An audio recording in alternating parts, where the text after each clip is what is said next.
আমাদের কাছে এটা কেউ চিনে না। আচ্ছা, এটা আসলে একটা জংলি গাছ। ট্রমা ওরিয়েন্টেলেজ গাছটি জয়পুরহাটের স্থানীয় মানুষের কাছে জংলি গাছ বলেও পরিচিত, যে গাছ নিয়ে একসময় মাথা ঘামাতো না কেউই। ছাগলের খাদ্য হিসেবে ব্যবহৃত হতো এর পাতা।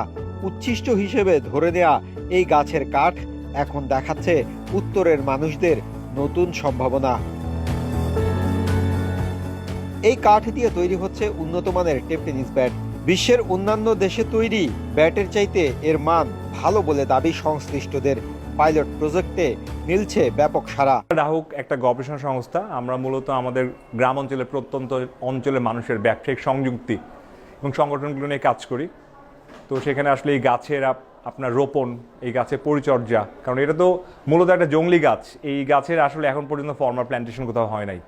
তো আমরা এই পুরো ভ্যালু চেন এক্সটেনশনের এই প্রসেসটা নিয়ে গত 1.5 বছর ধরে কাজ করতেছি। এখন পর্যন্ত আমরা সামাজিক বিতরণের কাজেই মূলত আমরা, যেহেতু এখনও এই ব্যাটের আপনার গবেষণা প্রকল্পটা চালু আছে, তো আমরা আপাতত স্কুলগুলো এবং সামাজিক উদ্যোগ হিসেবে আসলে ব্যাটগুলো আমরা আসলে বিতরণের চেষ্টা করব।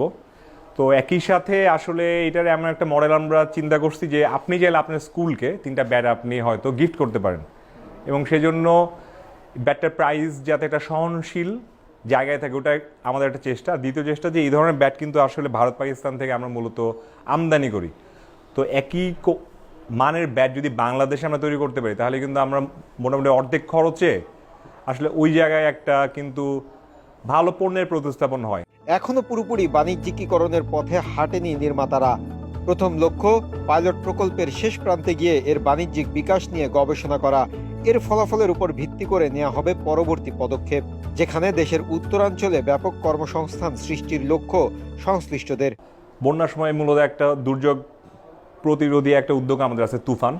তো আমরা আসলে আমাদের যারা হচ্ছে স্বেচ্ছাসেবক, তো তাদের কর্মসংস্থানের জন্য আমরা একটা বিজনেস বা একটা সামাজিক ব্যবসার চিন্তা করছিলাম। তো সেখান থেকে মূলত এই ব্যাটের উদ্যোগটা। তা আমাদের উত্তরবঙ্গের যে কারিগর যারা ঢোল তবলা আগে বানাতো, তো তারা কিন্তু এই ব্যাটগুলো বানায়। তো তাদের ব্যবসা তো এখন আসলে কমে গেছে। তো তাদেরকে আসলে আরেকটু ভালো নতুন কোনো একটা হচ্ছে পণ্যে তাদেরকে আমরা ব্যবসায়িক সংযুক্তি তৈরি করতে পারি কিনা, তো সেটার একটা চেষ্টা হিসেবে এই ব্যাটটা হচ্ছে আমরা তৈরি করছি।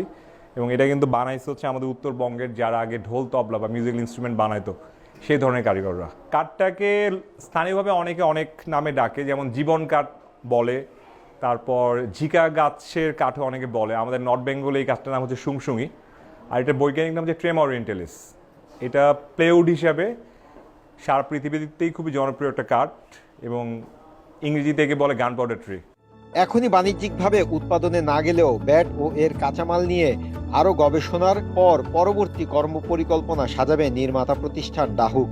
মাহফুজুল ইসলাম, দেশ রূপান্তর।